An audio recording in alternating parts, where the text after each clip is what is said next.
Magandang araw mga kaibigan. Pag-usapan natin ngayon, bigyan ng reaksyon itong post ng ABS-CBN News, balita na kinumpirma ng US Ambassador to the US, Ambassador Romualdez, na ang US government nagpadala na ng extradition request sa Pilipinas para dalhin sa US si Pastor Apollo Quiboloy at doon siya litisin ng mga kasong kinakaharap niya doon. Okay, pakinggan natin ang balitang ito. Ambassador to the United States, si Jose Bates Romualdez, sa ABS-CBN News, na nagpadala na ang Amerika ng extradition request sa Department of Justice para kay Kingdom of Jesus Christ leader Pastor Apollo Quiboloy. Pinadala man ito sa DOJ noong Hunyo. Ito'y kaugnay ng patong-patong na reklamo na sex trafficking, fraud at coercion labang kay Quiboloy sa Amerika.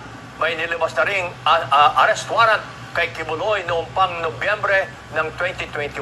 Pero sinabi naman ng DOJ na wala silang natatanggapan na kahilingan mula Amerika. Nilinaw din ang tagapagsalita ng DOJ na si Assistant Secretary Miko Clabano na hindi maaaring isuko si Quiboloy sa Amerika habang dinidinig pa ang kanyang kaso kriminal dito sa bansa.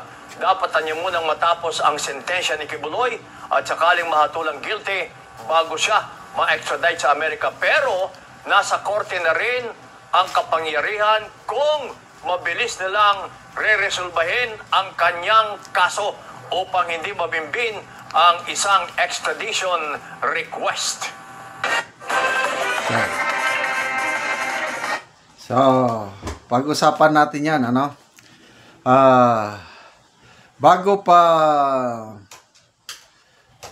pa nagtago si Pastor Quiboloy, isinasabi niya na yan, na ang US gustong extradite, gustong dalhin.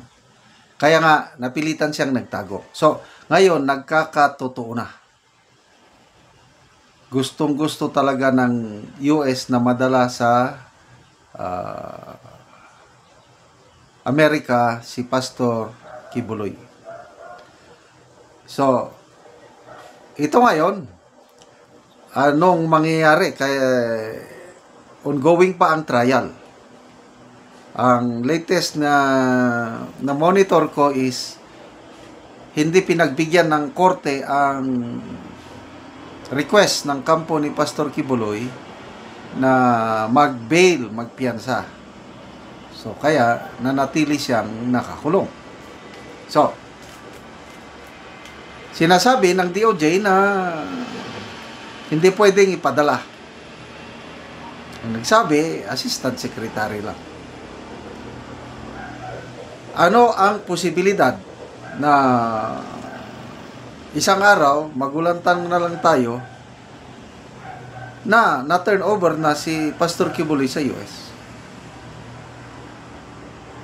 What US wants, US gets. Tignan nyo ang nangyayari sa ating bansa, no? Nung una, mga US bases nila napalayas noong 1991. Kaya lang, unti-unting nakakabalik. Nagsimula lang Visiting Forces Agreement. Bisibisita. Later on, nagkaroon ng EDCA. So, galing sa dalawang bases lang nung una, Clark and Subic, ngayon siyam na. Although tinawag lang na EDCA sites, kaya lang, these are US facilities. So, nakabalik na sila dito. At hindi lang mga EDCA sites, meron pang US ammunition manufacturing plant na ipapatayo sa Subic. At nadagdagan pa, may mga missile systems na nandito sa Pilipinas. So, yun po. What US wants, US gets. At kung ang Pangulo walang independent foreign policy, ay talagang sunod-sunuran tayo sa US government. Okay, I'd like to make myself clear. Hindi ako anti-US. na maganda ang US democracy, justice, equality, freedom, and everything. Maganda. May mga anak ako, kaibigan ako doon. So, hindi ako against sa US per se. Kaya galing nga kami doon, nagbakasyon eh. Ang hindi lang maganda, itong pakikipag-ugnayan natin sa US na isa sakripisyo ang ating national interest, na uuna ang interest ng US.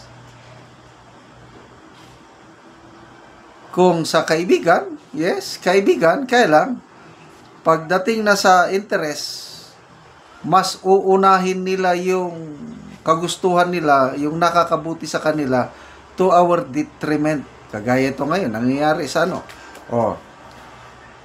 Sinasabi ng ating presidente, pag magkagera ang China over Taiwan, madadamay tayo. Anong dahilan ng anong pakialam natin sa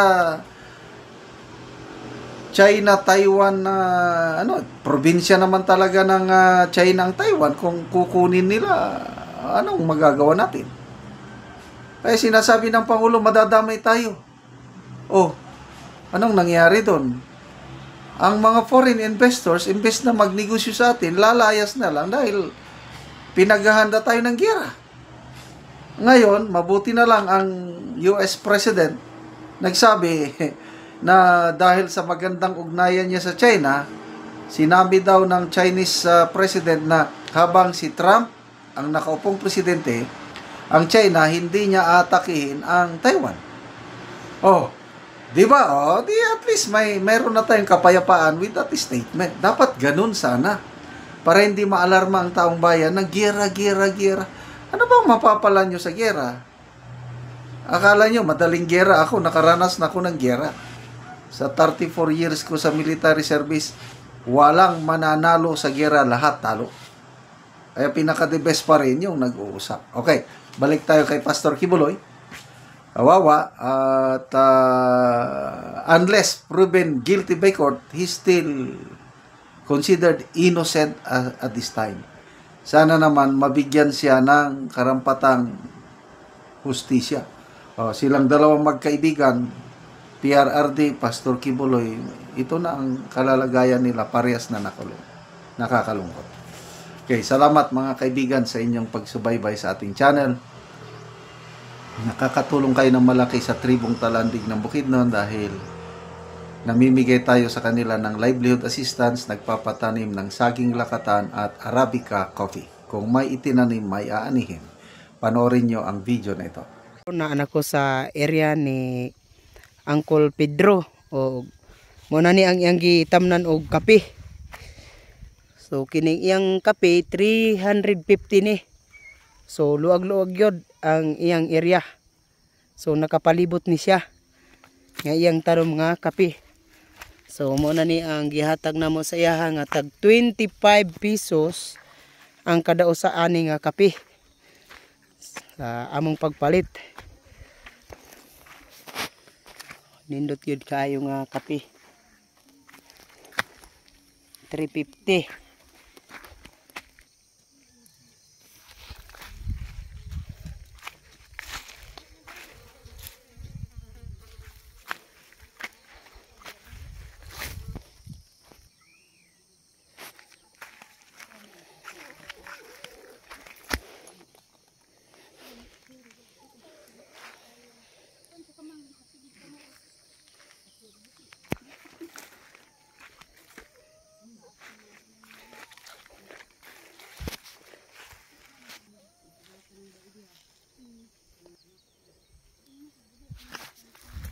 So mayong buntag da Kol. Mayong buntag. So pasalamat ko sa Dios nga nakatanom ko sa kape. Og salamat sab sa nagvideo. Kita gid niya nga ako gid gitanom ang 350 ka punuan. So dalagyon gid kayo ang Ginoo nga usa kini nga makahawas ako sa kalisod.